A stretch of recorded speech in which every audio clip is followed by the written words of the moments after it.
तो कहानी के शुरू होते ही हम एक जंगल में जंग का माहौल देखते हैं। जंग इंसानों और फे नामी क्रिएचर्स के दरमियान चल रही थी, जो थे तो इंसान ही पर थोड़े मुख्तलिफ। पिग फेस के पास पंख यानी पर हैं उड़ने के लिए, जबकि पग फेस दिखने में थोड़े भेड़ जैसे लगते हैं। इस वक्त इंसानों ने गैर कानूनी तौर पर फेलैंड पर कब्जा कर लिया था और वो लोग यहाँ से फेस को निकाल रहे थे। उनके ऊपर गोलाबारी और फायरिंग हो रही थी। ये लोग उड़कर भी नहीं जा सकते थे क्योंकि जंगल में ऊपर की तरफ इनकी उड़ान को काबू करने के लिए तारें लगा दी गई थी। विंगेट जब अपने इर्द गिर्द सब लोगों को मरता हुआ दिखती है तो तेजी से भागती है। किस्मत से वो किसी गोली का निशाना नहीं बनी और भागते हुए एक पहाड़ की चोटी पे पहुंच गई। उसने पानी के अंदर जंप कर दी, जहाँ से एक शिप उसे रेस्क्यू कर लेती है। पता चलता है कि इसके अंदर बहुत सारे फेस अपनी जान बचाकर यहाँ से निकलने की कोशिशों में थे, लेकिन बदकिस्मती से थोड़ा ही दूर जाने पर ये शिप क्रैश हो गई और शिप में मौजूद भी लोग मारे गए सिवाय विनियंट के। पानी के साथ बहकर विनियंट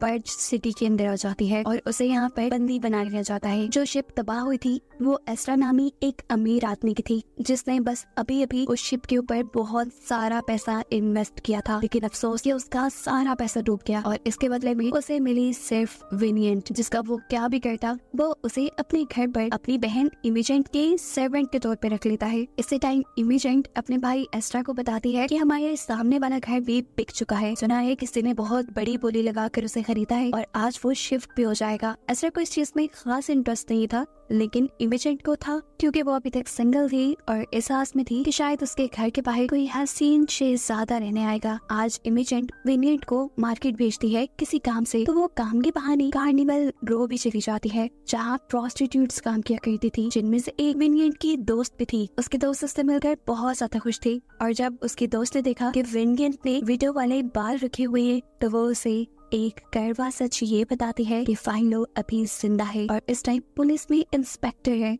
सीन कट होकर फाइलो की तरफ चले जाते, जो इस टाइम फेस पर हमला करने वाले लोगों के बारे में इन्वेस्टिगेशन कर रहा था। वो इस टाइम एक पग के पास आता है जिसके बारे में उसे पता चला था कि आज किसी ने उसके ऊपर हमला कर दिया। हमला करने वाले का वो हुलिया बताती है कि उसके बाल नहीं थे और हाथ पे एक स्नेक का टैटू था। इस औरत की बताई निशानियों से उसने बड़े ही आसानी से पहचान लिया कि वो लड़का कौन हो सकता था। वो अब बार में जाके उस लड़की को पकड़ने की कोशिश करता है, लेकिन वो लड़का फाइलो के हाथ से निकलकर भाग जाता है। फाइलो किसी भी हाल में उसे पकड़ना चाहता था, इसीलिए भागते हुए ये दोनों ही पोर्ट पर आ गए और यहाँ आकर उस लड़की ने फाइलो से कहा कि फे के ऊपर हमले के पीछे मैं नहीं हूँ और जो हकीकत है वो दहला देने वाली है। तुम बस डार्क गॉड से बच के रहना जो आने ही वाला है। इससे पहले कि अब फाइलो से अरेस्ट कर लेता, वो यहाँ से पानी में कूदकर अपनी जान दे देता है। अब सीन कट होता है और हमें एशली नामी एक फीमेल सिंगर को दिखाया जाता है, जो रात में अपने घर की तरफ ही बढ़ रही थी कि अचानक टनल से निकले हुए एक डार्क क्रिएचर ने उसके ऊपर हमला कर दिया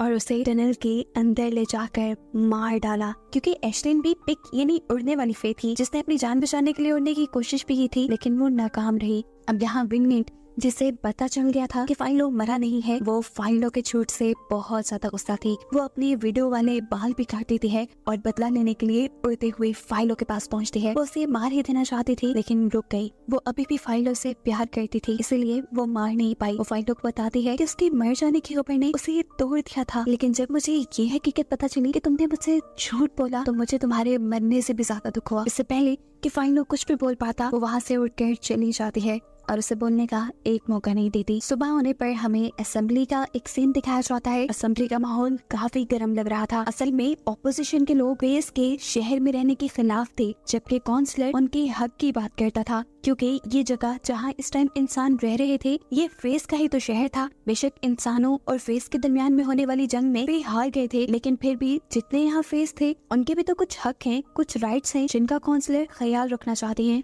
खैर, इसी दौरान हम काउंसलर के बेटे जोना से मिलते हैं। अभी तो उसको पॉलिटिक्स में कोई इंटरेस्ट नहीं, शराब और जुए की लत तो उसे है ही, और आए दिन वो कार्निवल रो के अंदर पाया जाता है जहाँ प्रोस्टिट्यूट्स काम करती हैं।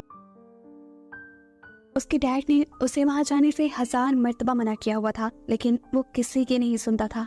और ऐसे ही एक दिन जब वो कार्निवल रो गया तो आधी रात में उसे किसी ने किडनैप कर लिया। ये बात जैसे ही काउंसलर और उसकी वाइफ को पता चलती है वो तड़प जाते हैं। काउंसलर अपनी वाइफ को यहाँ पर दिलासा देता है और कहता है तुम रिलैक्स रहो, देखो जिसने भी उसे किडनैप किया है अभी वो अपनी डिमांड्स के लिए हमें कॉल करेगा, हम उसकी डिमांड पूरी करेंगे और जोना सही सलामत हमारे पास आ जाएगा। वो यहाँ जोना के बॉडीगार्ड को भी जॉब से निकाल देते हैं क्योंकि वो जोना की हिफाजत नहीं कर पाया था। काफी दिन गुजर जाते हैं, जोना का कुछ पता नहीं चलता और ना ही कोई जोना के लिए कोई डिमांड करता है। तब काउंसलर की वाइफ उसे एक मशवरा देती है, क्यों ना हम ब्लैक विच को बुला के उसके जादू से अपने बेटे का पता चलवाएं। काउंसलर को इन सारी चीजों पे यकीन तो नहीं था, लेकिन अपनी वाइफ के लिए वो मान जाता है और फिर ब्लैक विच उनके घर आती है और उनके पेट वुल्फ की सेक्रीफाइस देने के बाद वो काउंसलर की फैमिली को बताती हैं कि जोना को किसी ऐसे इंसान ने किडनैप किया हुआ है जो चांसलर को बहुत अच्छे से जानता है। ना सिर्फ ये बल्कि वो चांसलर को गिराना भी चाहता है, कमजोर दिखना चाहता है। ये सुनकर चांसलर समझ गए कि सबके पीछे उनके ओपोनेंट लीडर लॉन्चर बेही हैं। लेकिन असल हकीकत हमें अगले सीन में पता चलती है कि असल में जोना को लॉन्चर बेनी नहीं बल्कि उसकी अपनी मॉम ने किडनैप किया था और ब्लैक विच से एक प्लान के तहत काउंसलर के सामने झूठ बुलवाया। इस सब के पीछे उनके दिमाग में क्या चल रहा है ये आगे ही पता चल पाएगा। सीन कट होता है और अब हम इमेजेंट और एज़रा को देखते हैं। ये दोनों अपने नेबर से मिलने वाले थे जो अभी इनके सामने वाले शानदार घर में शिफ्ट हुआ था। घर जाने पर पता चलता है कि उनका नेबर कोई इंसान नहीं बल्कि एक फे था, एक भेड़ जैसा दिखने वाला फे। जो बात जानकर ये दोनों ही बहुत ज्यादा डिस्टर्ब हो जाते हैं। ये लोग फेस को अपने से बहुत कम दर समझा करते थे और अब एक फे उनकी कम्युनिटी में उनकी बराबरी पे रह रहा था, ये उनसे बर्दाश्त नहीं होता। इसलिए ये दोनों अपने लॉयर को बुला लेते हैं कि किसी तरह ये लोग अपने सामने वाले घर से उस पग को बाहर निकलवा सके। लेकिन ऐसा कोई कानून अभी तक नहीं बनाया गया था जिसके तहत किसी पग को उसके घर से बाहर निकाला जा सके। हालांकि उस पग ने सबसे बड़ी बोली देकर वो घर खरीदा था। पता चलता है कि उस पग का नाम ग्रेस है जो अमरीजन की पार्क में बारिश के वक्त मदद भी करता है उसे अम्ब्रेला देकर। लेकिन यहाँ हम फील करते हैं कि इमेजेंट उसके साथ खड़े होने पे कंफर्टेबल फील नहीं कर रही। अब इमेजेंट घर जाती है तो उसे अपने भाई से पता चलता है कि उनकी फाइनेंशियल कंडीशंस बहुत ज्यादा खराब हो रही हैं। उस शिप के डूबने की वजह से इन्हें बहुत बड़ा नुकसान हो गया जिसकी भरपाई करने के लिए एज़रा को अपना घर गिरवी रखना पड़ रहा है। इस घर में क्योंकि इमेजेंट का भी हिस्सा था तो वो इस चीज को लेकर कंफर्टेबल नहीं थी कि उसका घर बैंक में गिरवी रखा जाए। वो इस प्रॉब्लम का सोल्यूशन निकालने के लिए कुछ सोचते हुए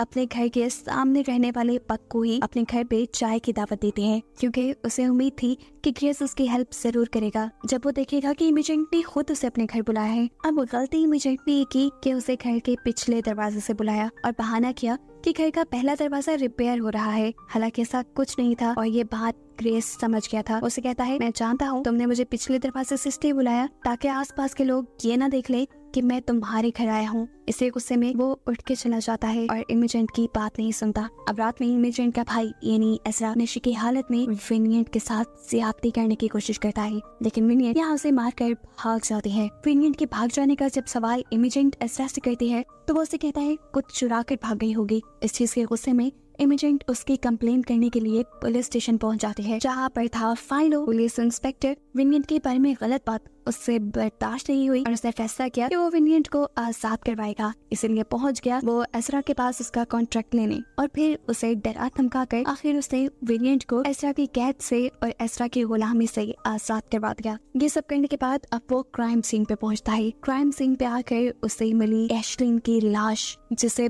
बहुत ही ज्यादा बुरे तरीके से मारा गया था। उसको मारने के बाद उसका पेट फाड़ कर उसकी आंतों को जगह जगह फैला दिया था। ऐसा बुरा मर्डर उसने अपनी जिंदगी में पहली मर्तबा देखा था। हैरानी की बात थी इतने अजीब मर्डर के पीछे कौन हो सकता था। खैर इन्वेस्टिगेशन के दौरान फाइलो को पता चलता है ये एशलिन थी, एक फीमेल फेस सिंगर। इन्वेस्टिगेशन को आगे बढ़ाने के लिए उन्हें पोस्टमार्टम करना था लेकिन सभी इंसान उसका पोस्टमार्टम करने से मना कर देते हैं तो मजबूरन फाइलो जाता है एक बुचर के पास जो खुद भी फे ही था और उसने ये काम कर भी दिया। पोस्टमार्टम के दौरान ही फाइलो को पता चलता है कि एशलिन की डेड बॉडी को देखने के लिए फेस की एक मॉन्क आई है। वो उस पर अपने कुछ रिचुअल करना चाहती थी ताकि उसकी सोल को सुकून मिल जाए और ये करते हुए उसे मालूम होता है कि एशलिन को मारने वाला ना ही तो कोई इंसान है और ना ही फे, जैसा हम देख भी चुके हैं। और एक अजीब बात फाइलो को एशलिन का पोस्टमार्टम करने वाला बुचर ये बताता है कि एशलिन का लिवर उसकी बॉडी से गायब है। सीन कट होकर हम विनियट को देखते हैं जो एस्ट्रा की गुलामी से छूटने के बाद काम की तलाश में फेस के एक ग्रुप के पास आई है। ये रेबल्स का ग्रुप है जो फेस की आजादी के लिए लड़ता है। यहाँ पर गद्दारों की कोई जगह नहीं। ये बात विनियट को समझ आ जाती है जब उनकी लीडर विनियट के सामने एक आदमी को मार डालती है क्योंकि वो गद्दार था। अब वो लीडर विनियट की वफादारी चेक करने के लिए उसे टास्क देती है कि तुम पुलिस हेडक्वार्टर जाकर वहाँ से पुलिस का फ्लैग उतार के लाओ। बिना सोचे समझे उड़ते हुए वो जाती है और फ्लैग उतारने लग जाती है। उसके पीछे काफी सारे पुलिस ऑफिसर लग चुके थे और फाइलो भी। फाइलो उसे रोकने की कोशिश भी करता है लेकिन वो फाइलो को धमकी देती है, हट जाओ मेरे रास्ते से वरना मैं तुम्हारी सच्चाई सबको बता दूंगी। और ये सुनकर फाइलो को उसे छोड़ना पड़ता है। शायद वो अपने सीक्रेट के बारे में सुनकर थोड़ा दुखी हो गया था। यही दुख बांटने के लिए वो अपने एक फेक दोस्त के पास जाता है जो इस टाइम जेल में था। कहानी अब फ्लैशबैक में जाती है और हमें मालूम होता है कि ये दोनों पास्ट में सोल्जर्स थे और इनकी बटालियन ने ही फेस के इस शहर पर हमला किया था। उस टाइम ये पूरी बटालियन एक विलेज के अंदर रुकी थी जहाँ की एक लाइब्रेरी के अंदर फाइलो जाता है और एकदम से उसके ऊपर पीछे से कोई हमला कर देता है। ये कोई और नहीं बल्कि विनियट ही थी जो इस लाइब्रेरी की हिफाजत किया करती थी। फेस के लिए ये लाइब्रेरी बहुत इंपॉर्टेंट थी, वो उसकी बहुत वैल्यू करते थे। यहाँ तक कि इस लाइब्रेरी की लोकेशन को भी सबसे छुपा के रखते थे। फाइलो को यहाँ देखकर विनियट उससे पूछती है, तुम कौन हो, यहाँ आने का मकसद क्या है तुम्हारा? जवाब में फाइलो कहता है, मैं बस चलते हुए यहाँ गया था, मैं इस जगह के बारे में किसी को नहीं बताऊंगा। ये सुनकर विनियट की लीडर फाइलो को तो यहाँ से जाने की इजाजत दे देती है लेकिन विनियट को काम देती है हमेशा उसके ऊपर नजर रखने का। विनियट फेस की आर्मी में थी, उसे बहुत सारे काम भी करने पड़ते थे। जैसे जब इनकी टेलीग्राफ की लाइन खराब होती है तो उसे भी विनियट ही ठीक करने जाती है और जब विनियट लाइन ठीक कर रही होती है तो अचानक उनके ऊपर हाफ वुल्फ हमला कर देते हैं। जो थे तो इंसान ही लेकिन उन्होंने अपने आप को इंजेक्शन लगाकर वुल्फ यानी भेड़िए में बदल दिया था। ये लोग उन हाफ वुल्फ्स को तो हराने में कामयाब हो गए लेकिन विनियट और फाइलो के एक साथी को एक भेड़िए ने काट लिया और इसी वजह से बड़ी चांद की रात को वो खुद भी एक भेड़िए में बदल गया। वो अपना राज किसी को नहीं बताना चाहता था लेकिन फाइलो ने उसी रात उसे देख लिया। उसका साथी उसे बताता है कि ये सब सिर्फ बड़े चांद की रात को होता है, उसके अलावा वो बिल्कुल नॉर्मल रहता है। तब फाइलो जवाब में कहता है, तुम परेशान नहीं हो, मैं इस बात का जिक्र किसी से नहीं करूंगा। सीन कट होता है और दिखाया जाता है कि फाइलो पे नजर रखते रखते विनियट फाइलो को पसंद करने लगी थी और यहाँ फाइलो भी, और ऐसे ये दोनों बहुत करीब आ गए। फिर अगली सुबह दिखाया जाता है कि विनियट की प्रोस्टिट्यूट दोस्त उनके इस शहर में बहुत सारे फेस को लेकर आई थी जिनके शहर पे इंसानों ने हमला कर दिया था। रात होने पर विनियट उससे मिलने के लिए जाते हैं। ये लोग बातें करते हैं और वो लड़की विनियट से पूछती है, तुम्हारा और फाइलो का जंग के बाद का क्या प्लान है? यकीनन वो उससे शादी के बारे में पूछ रही थी लेकिन ये बात तो विनियट ने फाइलो से की ही नहीं थी। आज रात मिलने पर वो ये बात फाइलो से पूछती है और फाइलो उसे अपनी जिंदगी का सबसे बड़ा सच बताता है कि वो ऑर्फन है, यानी उसका इस दुनिया में कोई नहीं। विनियट को इस चीज से प्रॉब्लम नहीं थी लेकिन फाइलो की एक और भी हकीकत थी। फाइलो पूरा इंसान नहीं था, वो हाफ ब्लड था, यानी आधा इंसान और आधा फे। यहाँ तक कि उसके पैर भी थे जो कि बचपन में ही काट दिए गए, जिसके निशान उसके कमर पर आज भी हैं। विनियट को फाइलो से सच्चा प्यार था। वो फाइलो से कहती है, मैं ये बात किसी को नहीं बताऊंगी और देखना हम एक अच्छी लाइफ गुजारेंगे। अब अगले दिन विनियट की दोस्त फाइलो से मिलती है और उसे बताती है कि विनियट तुमसे बहुत प्यार करने लगी है, वो तुम्हें छोड़ेगी नहीं, बस तुम भी उसका ख्याल रखना। असल में विनियट की दोस्त चाहती थी कि इस जंग के बाद फाइलो आर्मी से रिटायरमेंट ले ले और अपनी आगे की जिंदगी विनियट के साथ अच्छे तरीके से गुजारे। विनियट के लिए इन खतरों से खेलना वो बंद कर दे। अब अगले ही दिन फाइलो के बटालियन को इस शहर से निकलने का ऑर्डर मिल जाता है। अभी वो निकल ही रहे थे कि उनके ऊपर वुल्फ पैक्स ने हमला कर दिया, यानी उन लोगों ने हमला कर दिया जो लोग अपने आप को इंजेक्शन लगाकर वुल्फ बना लिया करते थे। ये लोग सभी फेस को मारना चाहते थे, इसीलिए जल्दी से सभी फेस इस शहर से निकलने में लग जाते हैं। फाइलो जानता था कि विनियट उसके बगैर इस शहर से नहीं निकलेगी, इसीलिए वो एक लड़की के जरिए विनियट को अपने मरने की खबर दे देता है, वो भी झूठी। और ऐसे विनियट को उसके साथ ही जबरदस्ती अपने साथ ले जाते हैं ताकि वो उनके साथ सेफ रहे। जिसके बाद सीन यहीं से कट होकर अब हम प्रेजेंट टाइम में आते हैं जहाँ फाइलो ये सारा वक्त याद कर रहा था। वो अब विनियट से मिलने के लिए चाहता है जहाँ विनियट बहुत ज्यादा गुस्से में थी। विनियट उसे बताती है कि उसने आज तक उसके सीक्रेट को किसी को नहीं बताया लेकिन अब वो उससे प्यार भी नहीं करती। इस सभी सीन के दौरान दूसरी तरफ हमें दिखाया जाता है कि फाइलों के प्रोफेसर जिन्होंने उसको पाला भी था, उन्हें एक अजीब सी क्रिएचर पकड़ कर मार देती है। फाइलों को इसी केस की इन्वेस्टिगेशन के लिए रखा जाता है और वो इन्वेस्टिगेशन करते करते एक ड्रेनेज तक पहुंचता है। इस ड्रेनेज में फाइलों को एक अजीब जानवर किसी तरह की क्रिएचर नजर आती है। वो उसे मारना चाहता था लेकिन पहला निशाना उसका चूक गया और जैसे ही उसने गन लोड करके दोबारा उसे मारना चाहा तो वो क्रिएचर वहाँ से गायब हो चुकी थी।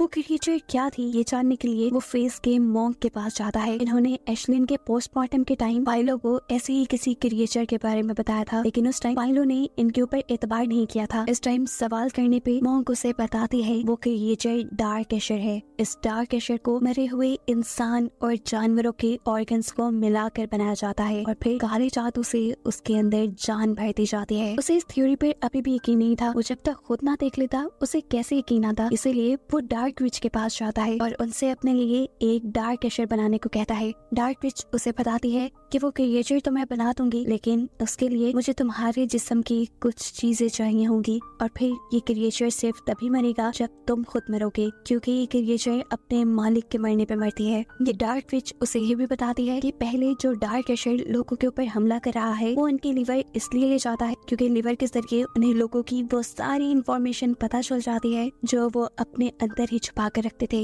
ये काम करने के बाद वो पुलिस स्टेशन वापिस आ जाता है जहाँ अब उसकी ड्यूटी थी अपने प्रोफेसर के मर्डर की इन्वेस्टिगेशन करने की। इन्वेस्टिगेशन करने के लिए वो ऑर्फनेज जाता है जहाँ हेडमास्टर के असिस्टेंट से उसे पता चलता है कि हेडमास्टर हर वीकेंड पे कार्निवल रो जाया करते थे। कार्निवल रो में जिस लड़की के साथ उनके ताल्लुकात थे, फाइलो उनसे जब मिलने जाता है तो उसे पता चलता है कि कभी भी हेडमास्टर उसके साथ रहे ही नहीं। उनसे मिलने के लिए यहाँ पर एक डॉक्टर आया करते थे जो अब पुलिस हेडक्वार्टर के लिए काम करते हैं। सीन कट होकर दिखाया जाता है कि जिस डॉक्टर की वो बात कर रहे थे उसको भी डार्क एशर पकड़ कर मार देता है। ये बात उसे पूरी तरह डिस्टर्ब कर देती है। उसका केस सॉल्व होने को ही नहीं आ रहा था। जहाँ पर उसे क्लू मिलता था वही क्लू मारा जाता था। खैर अब वो डॉक्टर की क्लिनिक के ऊपर इन्वेस्टिगेशन करता है तो उसे पता चलता है कि डॉक्टर अपने इलाज से ज्यादा अपने दूसरे कामों के लिए मशहूर थे, जैसे कि इलीगली अबॉर्शन करवाना, लोगों के जेंडर चेंज करना और फेस के बार या सीन काट कर उन्हें इंसानों जैसा दिखाना। और ये सारी बातें जानने के बाद वो समझ जाता है कि बचपन में वो डॉक्टर ही थे जिन्होंने उसके फेस वाले पर काट दिया। और अब यहीं से मिलने वाले कुछ सबूतों से उसे ये पता चलता है कि एशलिन जो कि फेस सिंगर थी और सबसे पहले डार्क एशर ने जिसको मारा था वही फाइलो की मॉम थी। और ये बात जानकर उसे शदीद झटका लगा। एक और डरा देने वाली बात उसे ये भी रियलाइज हुई कि जितने भी लोगों को वो डार्क एशर मार रहा था उन सब का कहीं ना कहीं फाइलो से कोई गहरा ताल्लुक था। जैसे कि एशलिन उसकी मॉम थी, हेडमास्टर ने उसको एक बाप की तरह बचपन से पाला था और डॉक्टर वो प्रोफेसर और एशलिन दोनों का ही दोस्त था और फाइलो के बारे में भी सारी राज जानता था। इसके बाद अब फाइलो एशलिन के यानी अपने मॉम के एक पुराने दोस्त से मिलता है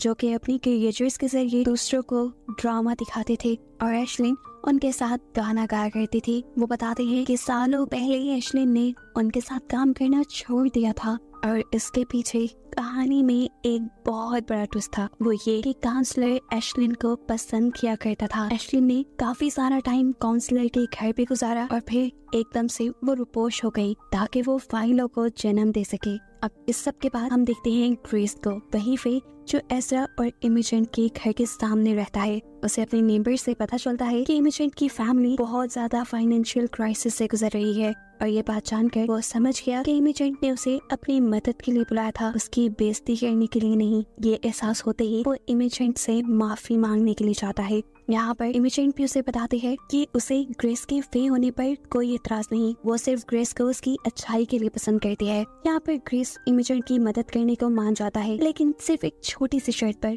कि इमेजन उसकी मदद करेगी यहाँ के लोगों में घुलने मिलने में। इमेजन मान जाती है और अगले ही दिन अपने घर एक टी पार्टी अरेंज करती है जिसमें उसने अपने सारे ही नेबरहुड को बुलाया था जो सभी लोग काफी अमीर थे। इसी पार्टी में उसने ग्रेस को एज चीफ गेस्ट बुलाया हुआ था। हालांकि एज़रा यानी उसका भाई इमेजन के इस फैसले से बिल्कुल खुश नहीं था। तब इमेजन उसे कहती है, देखो इस घर में मेरा भी हिस्सा है और मैं इस चीज से बिल्कुल कंफर्टेबल नहीं हूँ कि तुम मेरी प्रॉपर्टी बैंक में लीज कर दो। ग्रेस हमारी मदद कर रहा है और हमें उसकी मदद की भी जरूरत है। अगले दिन पार्टी के अंदर हम देखते हैं कि सभी लोग आए हुए थे और इमेजन सभी लोगों को ग्रेस से इंट्रोड्यूस करवाती है। बातें चलती रहती हैं और बातों ही बातों में यहाँ पर मौजूद इंसान यानी इमिटेंट के लोग क्रिस का मजाक उड़ाना शुरू कर देते हैं। ऐसे क्रिस को गुस्सा आ जाता है और वो पार्टी छोड़कर जाने ही वाला था, लेकिन तभी एस्ट्रा ने एंट्री कर ली। अपनी सारी गुरूर, अपनी सारी शर्तों को साइड पर रखते हुए उसने जाकर खुद क्रिस से हाथ मिलाया और उसे फील करवाया कि वो और इंसान बिल्कुल इक्वल हैं, ताकि वो नाराज ना हो और उनकी डील भी खराब ना हो। और ऐसे बाकी सारे लोग भी क्रिस की इज्जत करने पर मजबूर हो गए।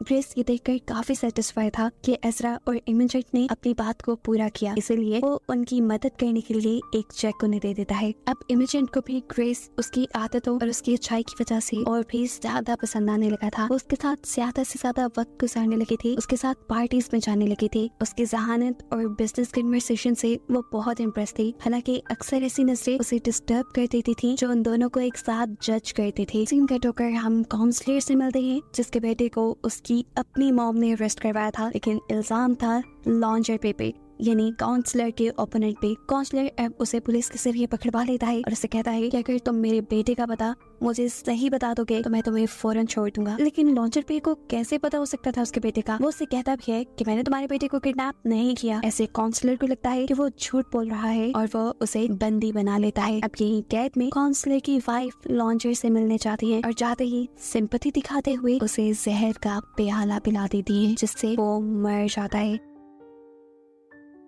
ये बात वो फौरन आकर काउंसलर को बताती है कि लॉन्जर पे आपके जुल्म की वजह से मर गया। काउंसलर के तो हाथ पांव फूल गए थे, क्योंकि उसे लग रहा था कि अब वो अपने बेटे तक भी नहीं पहुंच पाएगा। लेकिन यहाँ पर उनकी वाइफ ने उसे बताया कि नहीं, उसने मरने से पहले हमारे बेटे का पता बता दिया है। काउंसलर अपने लोगों के जरिए अपनी बेटी को रेस्क्यू करवा लेता है और जैसे ही वो घर आता है तो अपनी मॉम की हील्स की आवाज सुनकर वो पहचान गया कि उसको किडनैप करवाने वाला लॉन्जर पे नहीं बल्कि उसकी अपनी मॉम है। लेकिन उसके पास कोई ठोस सबूत नहीं था और वो अब इस कश्मकश में भी था कि उसकी मॉम उसके लिए ऐसा क्यों करवा सकती है। वो इन चीजों पे वो ध्यान नहीं देना चाहता था, इसलिए वो अपने डैड से यहाँ से कहीं दूर चले जाने की बात करता है। पहले भी कौन सा वो अपनी फैमिली के साथ कोई अच्छा टाइम स्पेंड करता था, ज्यादा टाइम उसका कार्निवल रो में ही गुजरता था। तब उसकी मॉम उसे कहती है, देखो मुझे किसी ने बताया था कि मेरा हस्बैंड और बेटा कोई बहुत ही नामवर इंसान होंगे और ये प्रोफेसी पूरी भी हुई है। देखो तुम्हारे डैड एक काउंसलर है और अब तुम्हें भी एक बड़ा आदमी बनना है, तो इन सारी चीजों को छोड़ो और अपने ऊपर फोकस करो। सीन कट होकर अब हमें विनियंट को दिखाया जाता है। आजकल जिस फेस की ग्रुप के साथ वो काम कर रही थी, वो लोग कई मर्तबा विनियंट को फाइलों के साथ देख लेते हैं। वो लोग ये तो नहीं चाहते कि फाइल और विनियंट का आपसी कोई रिश्ता है, लेकिन इस चीज से वो ये अंदाजा जरूर लगा लेते हैं कि विनियंट जरूर फाइलों को यानी पुलिस को उनकी खबरें दे रही है, क्योंकि काफी अरसे से उनकी खबरें भी लीक होने लगी थी। और ये बात पहले से ही हम जानते हैं कि उनके ग्रुप में किसी गद्दार की जगह नहीं। ऐसे में वो विनियंट को मारने ही वाली थी कि तभी विनियंट ने उन्हें यकीन दिलाया कि मैंने पुलिस को आज तक फेस की खबर नहीं दी। तो जवाब में वो लीडर कहते हैं, अच्छा अगर तुम खबरी नहीं हो तो फिर पता करके बताओ खबरी कौन है। अगर तुम उसका पता ले आई और उसके पर काट के ले आई तो तुम्हारी जान बख्शी जाएगी। खबरी का पता वो कैसे चलाती, वो परेशान होकर अपनी दोस्त के पास जाती है और उसकी दोस्त अब विनियंट की हेल्प करने के लिए फाइलों से मिलती है। वो फाइलों से कहते हैं, तुम्हारा जो भी खबरी है तुम उसका नाम बता दो वरना विनियंट मारी जाएगी। फाइलों अपनी खबरी का नाम बताना नहीं चाहता था, लेकिन विनियंट की जान बचाने के लिए उसने खबरी का नाम बता दिया। विनियंट की दोस्त ने ये बात जैसे ही विनियंट को बताई तो वो फौरन उस खबरी को मारने के लिए पहुंच गई और इस चीज की खबर उस खबरी को भी हो चुकी थी कि विनियंट उसे मारने आ रही है, इसीलिए विनियंट के आने से पहले ही वो तैयार था। उसके आते ही वो उसी के ऊपर हमला कर देता है और इससे पहले कि वो विनियंट का गला काट देता, पीछे से किसी ने उसे शूट कर दिया। पीछे देखने पर पता चला ये खुद फाइलो था जो विनियंट को बचाने आया था। अब विनियंट उस आदमी के पर काट लेती है ताकि वो सबूत के तौर पे उसे अपने लीडर को दे सके और फाइलो खुद उसे उसके एरिया पे छोड़ कर आता है और ऐसे सही इंसान का पता बताने पर उसकी जान छूट जाती है। अब अगले दिन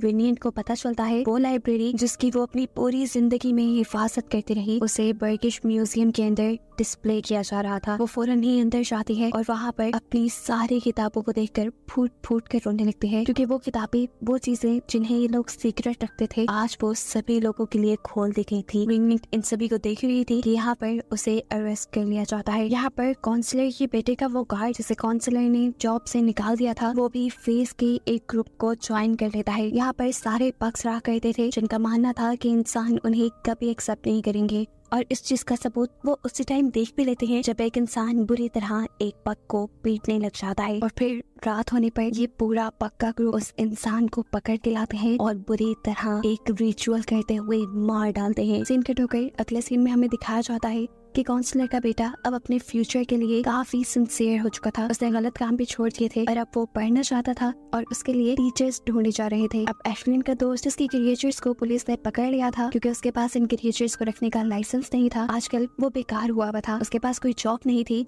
तब उसका दोस्त उसे जोना का टीचर बनने का मशवरा देता है और यहाँ जोना भी उसे एक्सेप्ट कर लेता है क्योंकि वो बाकी लोगों से काफी डिफरेंट था। यहाँ पर एस्ट्रा अपनी बहन इमेजिन को जब ज्यादा ही ग्रेस में यानी एक पग भी इन्वॉल्व होते दिखता है तो वो उसे ना मिलने को और एहतियात करने को कहता है क्योंकि आखिर इंसानों में और फेस में कुछ न कुछ फर्क तो था ही, लेकिन इमेजिन अब उसे पसंद करने लगी थी और ग्रेस भी, इसलिए ये दुनिया के बारे में नहीं सोचते और एक दूसरे के करीब आ जाते हैं। अब यहाँ असेंबली के अंदर एक नए कैरेक्टर को इंट्रोड्यूस करवाया जाता है जो कि है सोफी, लॉन्जर बे की बेटी। लॉन्जर बे तो मर गया है, इसलिए लॉन्जर बे की सभी रिस्पॉन्सिबिलिटीज सोफी ने संभाल ली है और अपने फादर की तरह वो भी फेस के खिलाफ है और असेंबली में काउंसलर के ऑपोजिशन में है। जोना जो ऊपर लाइब्रेरी से नीचे असेंबली को देख रहा था वो इस लड़की से काफी इम्प्रेस हो जाता है। ये दोनों आपस में मिलते हैं और तब सोफी जोना को बताती है कि उसे पॉलिटिक्स में कुछ खास इंटरेस्ट नहीं, लेकिन हाँ वो अपने डैड के सपोर्टर्स को जाने भी नहीं दे सकती कहीं और। ये लोग यहाँ बातें करते हैं और इन दोनों को ही रियलाइज होता है कि उन दोनों की ही आदतें एक दूसरे से बहुत मिलती है। वो लोग दोस्ती भी करना चाहते थे लेकिन कर नहीं सकते थे क्योंकि उन दोनों के ही पेरेंट्स आपस में दुश्मन थे और ना चाहते हुए भी उन्हें ये दुश्मनी का रिलेशन कंटिन्यू करना पड़ रहा था। वक्त गुजरता है और इनका रोज रोज का मिलना चलता ही रहता है और फिर ऐसे एक दिन ये लोग लाइब्रेरी में ही एक दूसरे के करीब आ जाते हैं। यहाँ पुलिस स्टेशन का सीन दिखाया जाता है जहाँ पर फाइलों के सीनियर फाइलों की प्रोग्रेस को लेकर बात कर रही है। उसे जो केस दिए गए थे फाइलों ने अभी तक उनके ऊपर कोई प्रोग्रेस नहीं की थी। इन लोगों को लगता था कि फाइलों करप्शन कर रहा होगा। अब सीनियर फाइलों पे नजर रखने का काम अपनी बेटी को ही देते हैं जिसके घर पे फाइलों एज अ पेइंग गेस्ट रहता था और इन दोनों की आपस में दोस्ती भी थी जो काफी बढ़ गई थी। लेकिन जब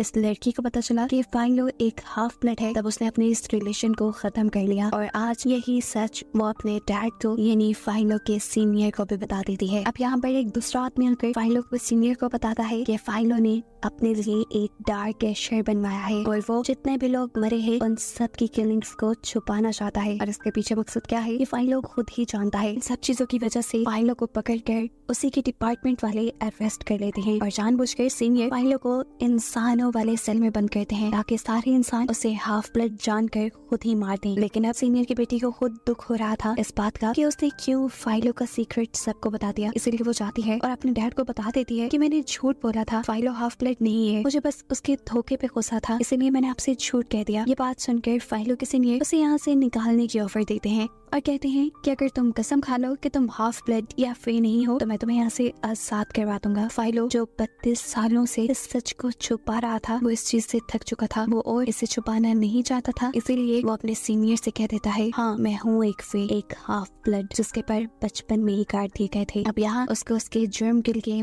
मारने का ऑर्डर दे दिया जाता है जबकि विनियन जो कि यही उससे मिलने के लिए आई थी उसे भी अरेस्ट कर लिया गया था और वो जब फाइलों को हथकड़ियों में बंद कर बाहर जाता हुआ दिखते हैं तो जोर जोर से रोने लग जाती है क्योंकि उसे लग रहा था कि अब फाइलों को फांसी दे दी जाएगी। फाइलों को तो खुद भी यही लग रहा था लेकिन उसे फांसी के तख्त पे ले जाने के बजाय ये लोग किसी और रूम में ले जाते हैं जहाँ अब फाइलों अपने बायोलॉजिकल फादर से मिलता है, इन्हें अपने असली डैड से मिलता है जो कि और कोई नहीं बल्कि काउंसलर खुद थे कि वो एशलिन से आज भी प्यार करता था और उसे लगता था कि फाइलो ने ही एशलिन को मारा है। लेकिन फाइलो यहाँ उसे बताता है कि एशलिन को उसने नहीं मारा। अब फाइलो उससे सवाल करता है कि अगर आपको मेरी मॉम की इतनी ही परवाह थी तो आपने उन्हें छोड़ा ही क्यों, मुझे ऐसे ही यतीमों वाली जिंदगी गुजारने ही क्यों दी। तब चांसलर अपना सब खो देते हैं और रोते हुए उसे बताते हैं कि मेरे डैड ने एशलिन को मारने की धमकी दी थी और कहा था कि अगर मैं उसे नहीं छोड़ूंगा तो वो एशलिन को मार देंगे और बस उसी की जान बचाने के लिए मैंने उसे छोड़ दिया था। ये कह लो कि छोड़ा भी नहीं था, मैंने बस उसकी जान बचाने के लिए उसे उसके दोस्त के घर बना देती थी। चांसलर फाइलो को ये भी बताते हैं कि उस वक्त तक मुझे ये नहीं पता था कि एशलिन प्रेग्नेंट थी और फिर सालों तक मुझे ये भी नहीं पता चला कि उसके पास एक बेटा भी है।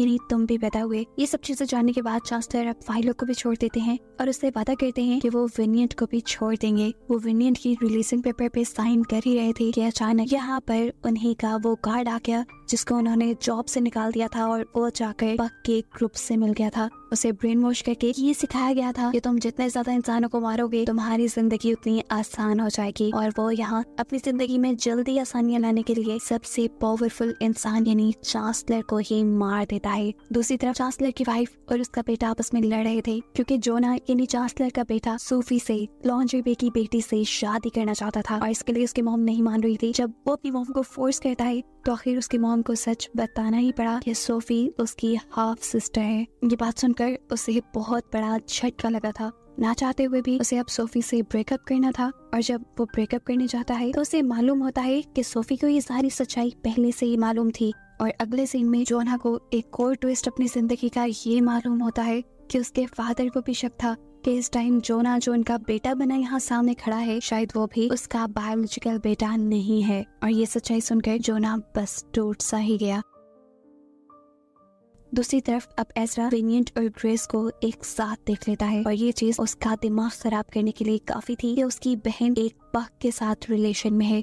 यही देखते हुए वो गुस्से में पक को मारने चाहता है लेकिन यहाँ पर इमेजेंट उसकी जान बचा लेती है। अब एज़रा जब अपनी ही बहन इमेजेंट को टॉर्चर कर रहा होता है तो ग्रेस को गुस्सा आ जाता है और वो उसे धक्का देकर दूर फेंक देता है और ऐसे उसके सर से खून बहने लगा था। ये देखकर इमेजेंट जान गई कि अब पुलिस ग्रेस को छोड़ेंगे नहीं क्योंकि पक से तो वो लोग वैसे ही नफरत करते हैं, इसीलिए वो ग्रेस को वहाँ से भाग जाने को कहती है और ये सारे इल्जाम अपने सर लेने का फैसला करती है। सीन कट होकर हम दोबारा चांसलर को देखते हैं जिसके पास अब उसकी वाईफाई है। चांसलर उससे कहते हैं मैं जानता हूँ इन सारी किलिंग्स के पीछे तुम ही हो और तुमने ही अपने बेटे को किडनैप करवाया था। तुम जिस प्रोफेसी के तहत मेरे बेटे को ढूंढना चाहती हो मैं तुम्हें कभी उस बेटे के बारे में नहीं बताऊंगा। असल में प्रोफेसी के मुताबिक चांसलर का बेटा इस दुनिया पर रूल करने वाला था, इस दुनिया पर हुकूमत करने वाला था और चांसलर की वाइफ उसे अपने बेटे के तौर पे अपनाना चाहती थी। लेकिन चांसलर जब ऐसा करने से मना करता है तो वो चांसलर के मुंह के ऊपर ही तकिया रख के उसका मर्डर कर देती है, उसे मार देती है और फिर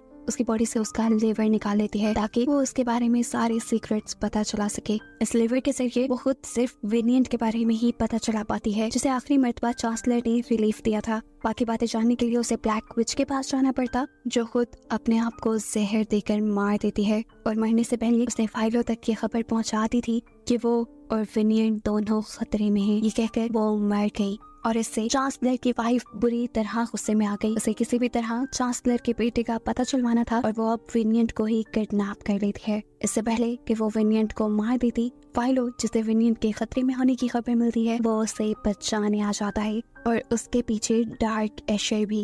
ये डार्क एशर इसी लेडी का है और इसी डार्क एशर के जरिए वो अपने हस्बैंड के सभी सीक्रेट रिलेशंस के सबूत मिटाना चाहती थी और उसके असली बेटे तक पहुंचकर उसे अपनाना चाहती थी ताकि दुनिया के सामने उसकी पोजीशन हमेशा स्ट्रॉन्ग रहे। और इससे पहले कि अब फाइलो इस लेडी के ऊपर हमला करता या डार्क एशर फाइलो के ऊपर, विनियट अपने आप को छुड़वाकर इस लेडी के ही सर में पीछे से स्टैब कर देते हैं जिससे वो लेडी मारी जाती है और उसके मरते ही उसका डार्क एशर भी। ऐसे विनियट और फाइलो दोनों की ही जान बच गई थी। चांसलर के मरने की खबर भी अब पूरे शहर में फैल जाती है और चांसलर की जगह देती जाती है उसके बेटे जोना को जो कि दुनिया के सामने उसका बेटा था। जोना अब एशलिन के दोस्त को अपने लीगल एडवाइजर के तौर पे हायर कर लेता है। पॉलिटिक्स में आने के बाद उसे पता चलता है कि सोफी को वो जितना चालाक और समझदार समझता था सोफी उससे भी कहीं ज्यादा समझदार थी। सोफी ही वो थी जिसने उसकी मॉम को ब्लैकमेल किया था और ये सच्चाई चांसलर को बताई थी कि जोना उसका बेटा नहीं